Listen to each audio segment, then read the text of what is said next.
Ngasigi nungairaba punga wari asigi mamingna mapuna minai gi pot huranba wari asibu ibirakpina abe enji thaina mamangai matam amada khun amada maipak sana kauba sel yamna paiba nupa ama leirami maipak sana asi sen paire haiduna lairaba singbu hanthana yenglami maipak sana gi yumda thabak sunaba mi kaya amasu thanami marak aduda iboton su yaurami iboton gi imung yamna warami iboton gi loinabi gi mingna laima kaurami makhoi ani gi macha nupa amasu leirami mamingna tompok haina kaurami ayukni laimadu chak thongge haiduna tawri chengpu aduda cheng onge haiduna makhut ado thingjinduna yengi adubu chengpu adudi cheng amata yauramdre as aidi kaw cheng leitrabani ngaihak leirabadi makhoi mapasu thabak chakki haina hairaklani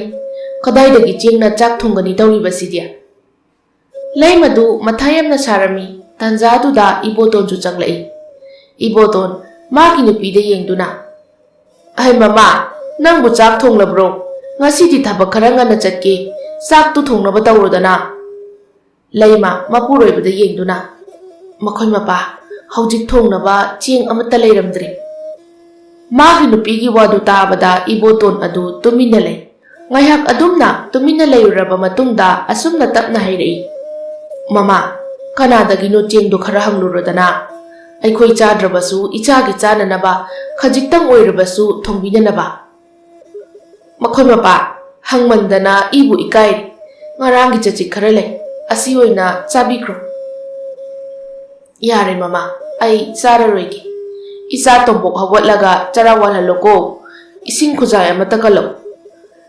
laimasu ising khujai amakanduna mapuroibada pi magi nupina pirakliba ising adubu thaklami mama ai thabak chalukige namana cha phajana leiramko ado mukhoi mapa chakti mama horene na halakpada chengwala agi aduga thonglaga charasi asi hairamduna ibotonsu thabak suba chatkirami laima mapuroibana chatkiba adu nungaitana yengduna leihorami tomboksu mamit adu noiduna mamagi manakta changaktuna ima chak lame charawange hoi hoi bungo ima chak thibiragi aduga charawal asi haiduna laimana chak adubu thirami tomboksu chak adubu chari ibotonsu maipak sanagi yumda yoroklami maipak sanasu nungsa yaiduna leirami maipak sanana iboton bu ubada haimina iboton nang laklabra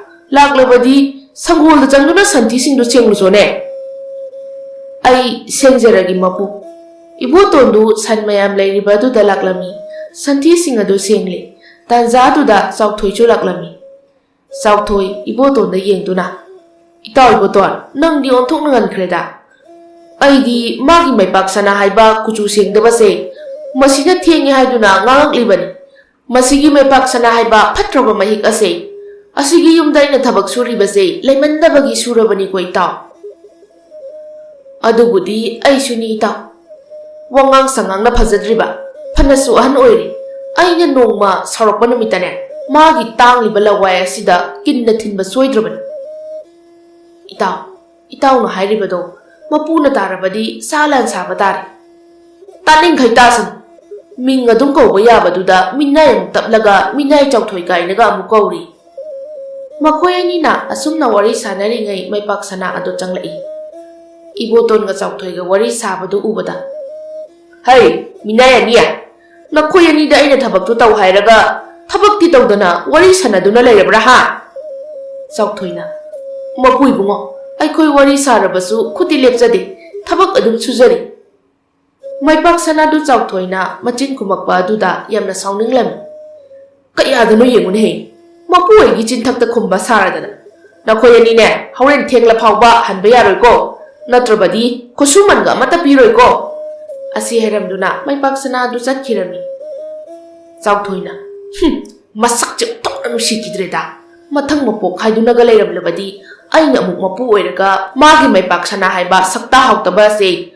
asina aigi minai amuk pahengi adugane aina amuk ma ot khaige ko iboton nokladuna itaw se wakhal gadi yang nungai report ni ne Ita, ꯑꯩꯈꯣꯏꯗꯤ ꯁꯦꯟ ꯄꯥꯏꯖꯗ꯭ꯔꯁꯨ ꯋꯥꯈꯜꯗꯤ ꯁꯥꯊꯤꯅ ꯅꯨꯡꯉꯥꯏꯍꯦ꯫ ꯑꯁꯨꯝꯅ ꯋꯥꯔꯤ ꯁꯥꯗꯨꯅ ꯃꯈꯣꯏ ꯑꯅꯤꯗꯣ ꯊꯕꯛ ꯇꯧꯔꯝꯃꯤ꯫ ꯁꯣꯝꯗꯅ ꯂꯩꯃꯗꯨ ꯐꯤ ꯁꯥꯗꯨꯅ ꯂꯩꯔꯝꯃꯤ꯫ ꯇꯣꯝꯄꯣꯛꯇꯨ ꯁꯥꯟꯅꯔꯨꯕꯗꯒꯤ ꯆꯥꯛ ꯂꯥꯝꯗꯨꯅ ꯃꯌꯨꯝꯗ ꯍꯜꯂꯛꯂꯝꯃꯤ꯫ ꯇꯣꯝꯄꯣꯛ ꯃꯕꯨꯛ ꯑꯗꯨ ꯄꯥꯏꯗꯨꯅ, "ꯏꯃꯥ, ꯑꯩ ꯆꯥꯛ ꯂꯥꯝꯃꯦ, ꯆꯥꯛ ꯆꯥꯒꯦ ꯏꯃꯥ."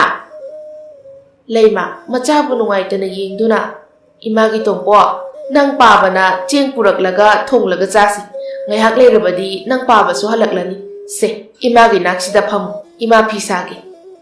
ꯑꯁꯨꯝꯅ ꯂꯩꯃꯅ ꯃꯆꯥꯕꯨ ꯊꯦꯝꯂꯝꯃꯤ꯫ ꯁꯣꯝꯗꯅ ꯏꯕꯣꯇꯣꯟꯒ ꯆꯥꯎꯊꯣꯏꯒꯗꯨ ꯃꯌꯨꯝꯗ ꯊꯦꯡꯂ ꯐꯥꯎꯕ ꯍꯜꯂꯝꯗꯦ꯫ ꯏꯕꯣꯇꯣꯟꯗꯤ ꯆꯦꯡ ꯂꯩꯍꯧꯗꯕ ꯑꯗꯨꯗ ꯃꯌꯨꯝꯗ ꯍꯟꯅꯤꯡꯕꯅ ꯂꯩꯕ ꯌꯥꯔꯝꯗꯦ꯫ ꯆꯥꯎꯊꯣꯏꯅ, "ꯏꯇꯥꯎ, ꯅꯪꯕꯨ ꯀꯩꯗꯧꯔꯒꯦ?" "ꯏꯇꯥꯎ, ꯌꯨꯝꯗ ꯆꯦꯡ ꯂꯩꯍꯧꯗꯕꯅꯤ. ꯉꯁꯥꯏ ꯆꯦꯡ ꯂꯩꯇꯗꯅ ꯆꯥꯛ ꯆꯥꯔꯛꯇꯦ.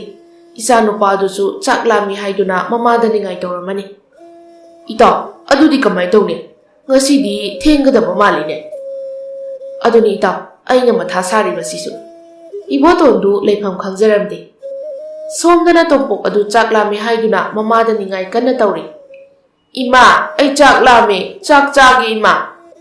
ꯂꯩꯃ ꯃꯆꯥꯅ ꯆꯥꯛ ꯂꯥꯝꯗꯨꯅ ꯇꯧꯔꯤꯕꯗꯨ ꯎꯕꯗ ꯃꯃꯤꯠꯇꯒꯤ ꯃꯄꯤ ꯇꯥꯈꯤꯔꯝꯃꯤ꯫ "ꯏꯃꯥꯒꯤ ꯏꯕꯨꯡꯉꯣ, ꯏꯃꯥꯅ ꯂꯥꯏꯔꯕꯤ ꯑꯣꯏꯔꯨꯕꯅ ꯏꯆꯥꯕꯨ ꯅꯕꯨꯛ ꯊꯟꯅ ꯄꯤꯖꯕ ꯏꯃꯥꯅ ꯉꯝꯗ꯭ꯔꯦ꯫ ꯑꯦ ꯇꯥꯏꯕꯪ ꯁꯦꯝꯕ ꯃꯄꯨ, ꯄꯤꯛꯂꯤꯕ ꯏꯆꯥ ꯑꯁꯤꯒꯤ ꯀꯔꯤ ꯃꯔꯥꯜꯅꯣ ꯏꯆꯥꯕꯨ ꯑꯁꯨꯝꯅ ꯇꯧꯍꯟꯕꯤꯔꯤꯕ?" ꯂꯩꯃ ꯃꯄꯤ ꯑꯗꯨ ꯇꯩꯊꯣꯛꯏ꯫ "ꯏꯃꯥꯒꯤ ꯏꯕꯨꯡꯉꯣ, ꯏꯃꯥ ꯏꯆꯥꯅ ꯆꯥꯅꯅꯕ ꯆꯥꯛ ꯂꯧꯔꯨꯒꯦ, ꯏꯃꯥ ꯍꯜꯂꯛꯄ ꯉꯥꯏꯔꯝꯃꯨꯀꯣ." ꯑꯁꯤ ꯍꯥꯏꯗꯨꯅ ꯂꯩꯃꯗꯨ ꯌꯨꯝꯊꯪꯅꯕꯒꯤ ꯌꯨꯝ ꯑꯃꯗ ꯂꯥꯛꯂꯝꯃꯤ꯫ ꯂꯩꯃ ꯃꯄꯥꯟ ꯑꯗꯨꯗ ꯂꯦꯞꯇꯨꯅ, "ꯏꯆꯦ, ꯍꯣꯏ ꯏꯆꯦ." ꯑꯁꯤ ꯍꯥꯏꯗꯨꯅ 3-4ꯔꯛ ꯀꯧꯏ꯫ ꯑꯔꯨꯕꯤꯁꯨ ꯇꯥꯔꯗꯨꯅ ꯃꯄꯥꯟꯗ ꯊꯣꯛꯂꯛꯏ꯫ ꯂꯩꯃ ꯃꯄꯥꯟꯗ ꯂꯦꯞꯇꯨꯅ ꯂꯩꯔꯝꯕꯗꯨ ꯎꯕꯗ ꯍꯥꯏꯐꯦꯠ ꯁꯨꯛꯇꯣꯛꯇꯨꯅ, "ꯑꯁꯤꯅ ꯀꯔꯤ ꯑꯃꯨꯛ ꯅꯤꯕ ꯂꯥꯛꯏꯖꯥꯠꯅꯣ ꯅꯨꯃꯤꯗꯥꯡꯁꯤꯗ? ꯑꯩꯗꯤ ꯑꯣꯟꯊꯣꯛꯅ ꯇꯟꯗꯧꯔꯤꯗ." ꯑꯔꯨꯕꯤꯅ, "ꯂꯩꯃ, ꯅꯪ ꯂꯥꯛꯂꯤꯕ꯭ꯔꯣ? ꯅꯠꯇꯦ, ꯅꯪ ꯂꯥꯛꯄꯕꯨ ꯀꯔꯤ ꯍꯥꯏꯒꯦ?"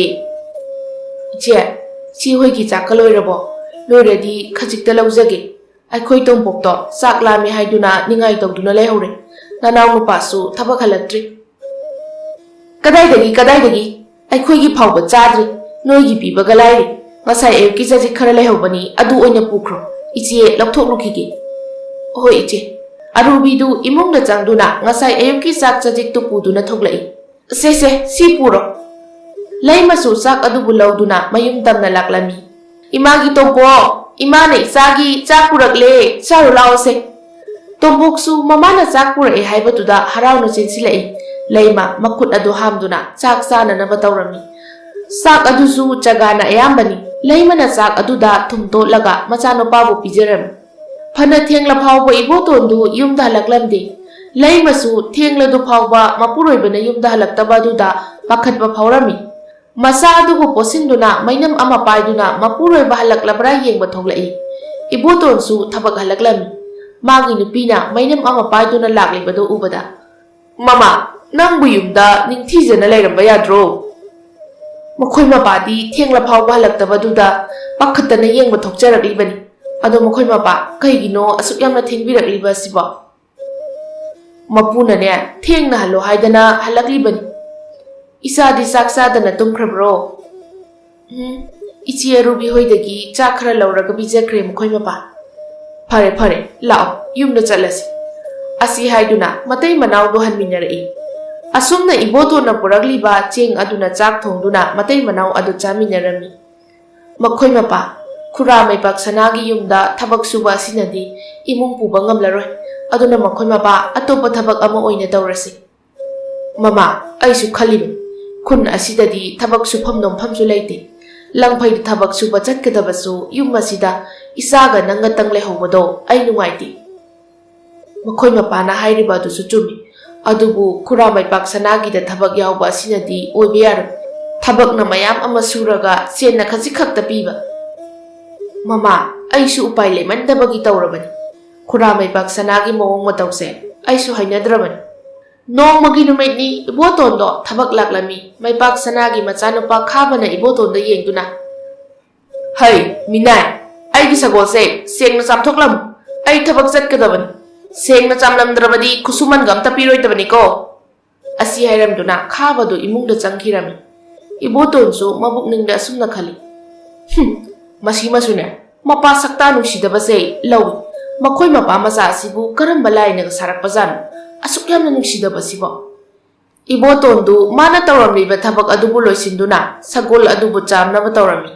Asumna ibotonna pukridagi ising soktuna sagol adubu chamlami. Asumna sengna chamduna sagol adubu hanagi punpham aduda punduna thami. Sauthoisu thabak atai tawraga tholakpada sagol ado masana na punduna leiribadu ubada wakhalda asumna khali. Asidine magi khaba haiba mapaga phattaba manabadugi sagolnine. Masidi kanade lekhom ase hekta taisilage mapuda tainaba ngamdrabanina sagol asida tainaba taban asi haiduna apetpa lekhom ado sagol aduda taisilami khabasu mafina na setuna magi sagol thambam aduda lai adubu magi sagol adudi lekhom makta taiduna leirambadu ubada sauna hai minai boton nang kadai de lei yamna thuna aigi naktala Ibotonsu khabana kauba aduda taromliba thabak adu hundoklamduna khabagi manakta laglami. Mapua aibu kaubibabu kari takpigadaba. Khaba sauna. Hai, nangonda ina sagola se sengna chamtho haina hairaga nangna sagola sida lekhom da chiliba si karigino ha. Iboton masado ipapa khana. Mapua aidi sagola sibo sengna chamthoktuna punduna thamjarambani. Karamna lekhom tairibano haiba ai khangjadre. Kaya ga masin thiriba minaino. Mana ege sagola sida lekhom da silaga mana nati haiba ngaminya. Mase khaba ibu sitabagi ngasidi minai nang khaba kanano khanganba taredana. Asi haiduna utup ama lauduna iboton na kalam. Iboton adumna utup aduna kanba duda naraduna koilaw lawrami. Iboton na lawribadu tabada yum aduda thabak suduna leiriba mising adusu loina thoknarei. Maipak sanaga magi loinabi kabok leigasu thoklai. Kabok leigi magi mapuroiba maipak sanaga manaramde mabuk mapau yamna pharami.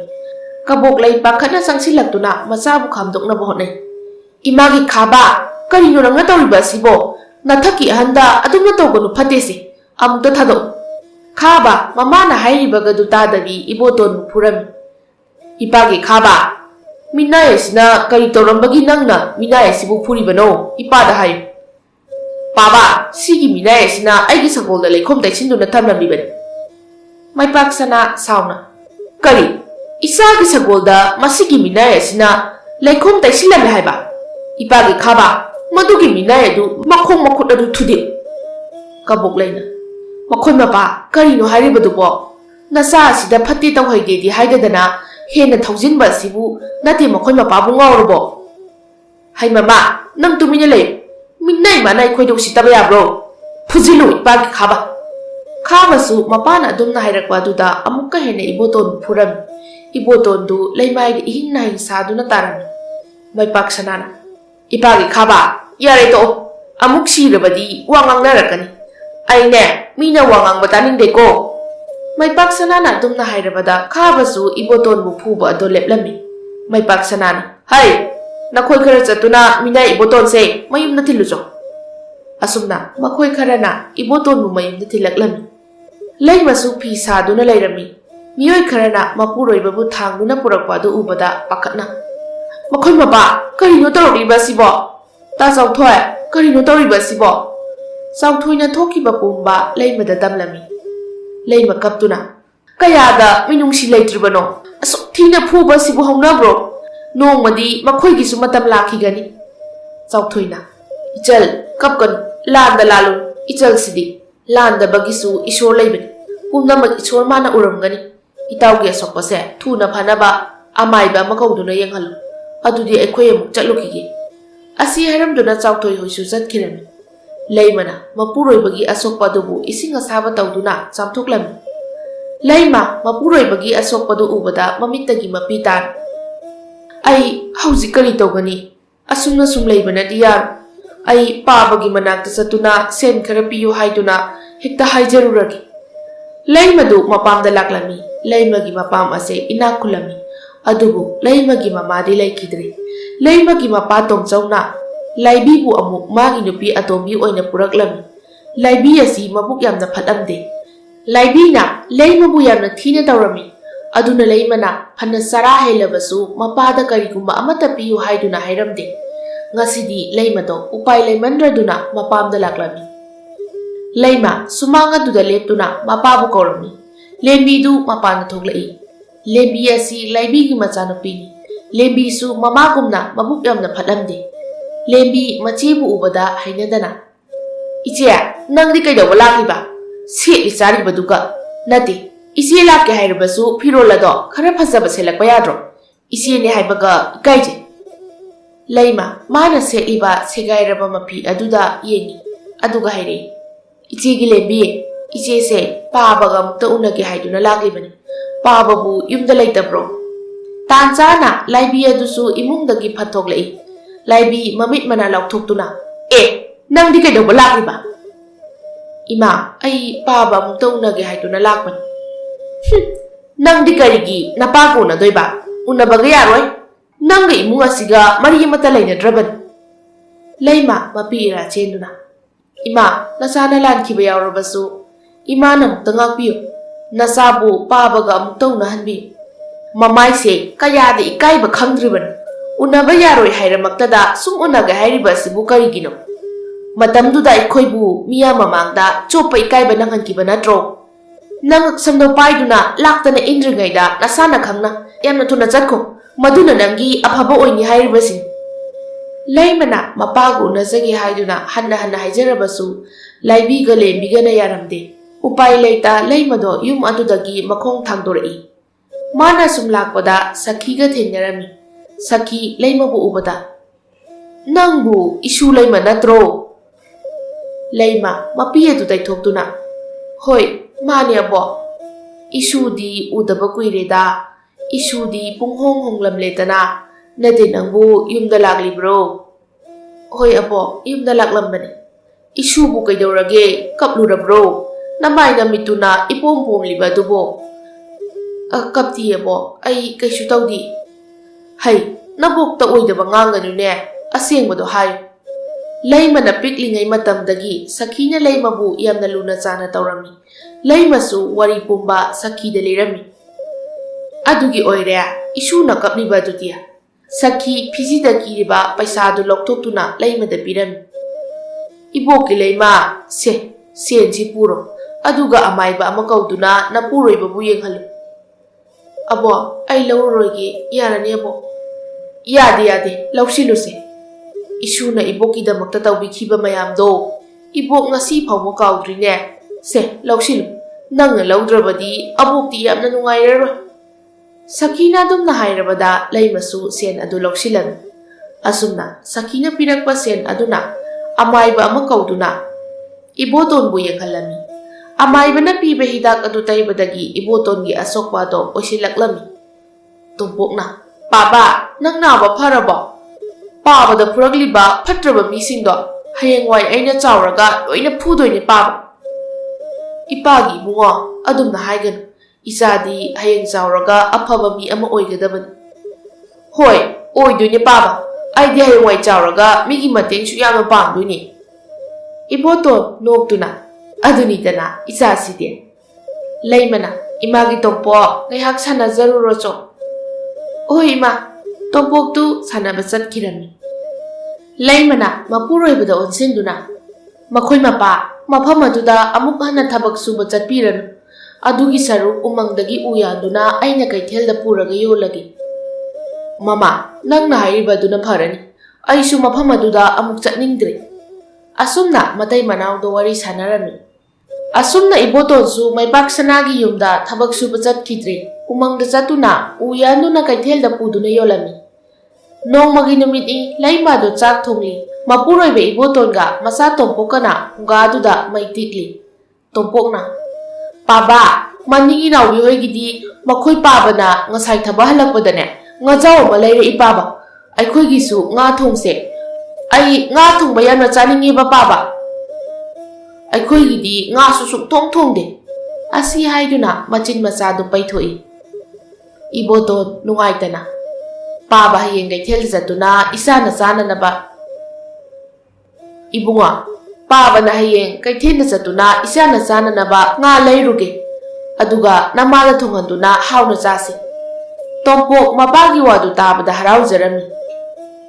Leimana makhoi mapa saksu loire chathoknaba tawrasira. Nong su chugadaba male. Nong churabadine sak chaphamga khanglaroi. Sakhumse ungtaw tawrani. Hoi hoi charasi. Hayengdine umangdagi I khara phalaki. Nongju tha yaudringai yumse kopsinhaunaba. Leimasu chaktu thirami. Asumna chaktu saduna ibotonga tompokadi haugatkri. Leimasu lukhak chagum sinjingduna maitiklan. Numit adumasu haukhirami ibotondu umangda I phanba laklami. Ibotona I phalingai asokpa lin macha ama lairibado ibotona urami. Madu ubada ibotondo nungaitaba phawrami. Lin macha sidi yamna thina sokledana. Magi asokpa sida hidak hapidrabadi yararoi. Asi khanna ibotona hidak semduna lin adugi asokpa duda hapirami. Hidak tu hek hapaga lin adugi asokku mafam ado khudak aduda oisinkirami. Matawadu ubada ibotondi ngakpana loirami. Lin adu ibotonda yengduna. He pukchel chawraba taibangmi. Ngasidi nahakna aigi thawaibu kanbiri. Aigi ipa lin ningthawni. Aigi ipa lin ningthawgi manakta chatsi. Nangna aigi thawai kanbi khanglabadi ipa lin ningthawna nangi awabasing adubu kokpigani. Ibotondi lin na wangangbba duda yamna ngaklami. Lin naduna mang thaduna chatlami. Ibotonsu karisu haida lin adugi matung inarami. Asum lakpana surung manung amada changlai. Lin ningthaw adu machabu ubada haraujarami. Ipagi bungo nahak mafam kadaida chatlubagi. Lin macha aduna wari pumba mapa lin da tamlami. Lin ningthaw adu ibotonda yengduna. He taibangmi nahaki singba ngamlaroidaba laman ama. Lin ningthaw aingonda toli. Nahak thamoi sengi haiba aihak khangi. Nang amadi nangi nupi angangna karamna hingli haibasu. Lin ningthaw aina khangi. Nangonda sapu ama pige. Sapu asidagi nangi apabado nijaw. Sapu asigi matengna nangi lairaba kokpo oijaro. Iboton lin ningthaw adu thagat wahai khara hairamduna mayumda halaklami. Iboton sapu adu mupuduna mayumda halaklami. Leimadi mapuroibana umangda chatni haiduna chatkhraga. Sapu mapuduna lakpadu ubada leimadu yamna ngaklami. Makhoi mapa kadaidagi chapuno makhoi mapana purakliba duna. Ibotona thokiba bomba amata sithadana magi nupida tamlami. Makhoi mapana hairiba sibu asengbrane. Asengmani mama. Lin ningthaw aduna hairibado achumbani chungdabani khangnanaba changyeng tawduna yenglasi. Hoi makhoi mapa. Iboton chapu aduda yengduna matik mayai leiraba chapu nahakna ngajaw ama pinabi. Ibotona adumna hek haibaga ngajaw ama thoklai.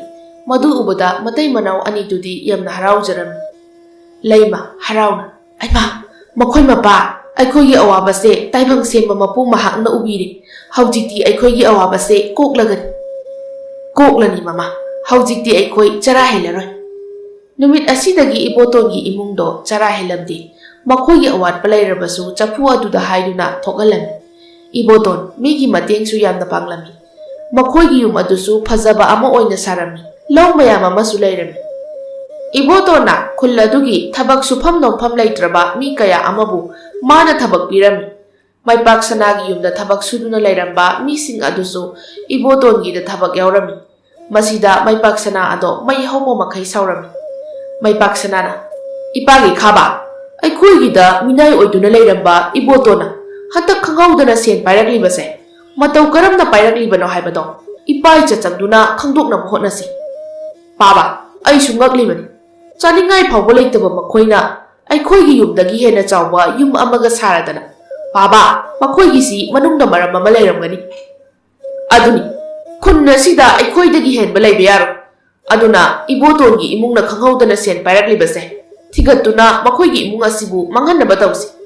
Asumna mapa machado phattaba wa kaya khanaram. Khabado magi miyoi kharaga loinaduna athengba hinga duda ibotongi mayumda laklami. Adubu mamang thong adu chetna londuna leirami. Adubu thongnau adudi hanglami. Khabadu thongnau aduda yengi. Ibotonchu chapu adudagi magi awatpadu thokhalami. Madu ubada khabadu khangle. Makhoina khanghaudana nungairakliba asi chapu adugi matengnani haiba.